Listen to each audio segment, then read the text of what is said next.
Ask me before you buy in New Cairo.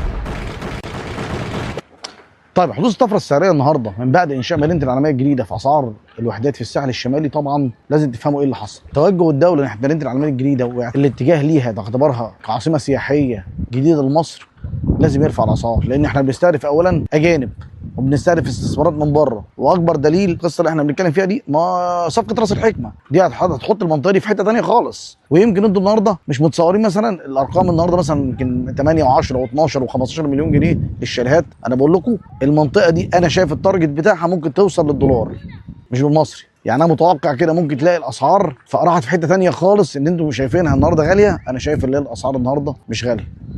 تقييم سعري كل اللي اقدر اقول لكم عليه، الدوله عادت تقييم سعر الساحل من جديد بانشاء مدينه العالميه الجديده، حطيتها في حته ثانيه خالص. ده اللي انا بحكي لكم فيه. Ask me before you buy in New Cairo.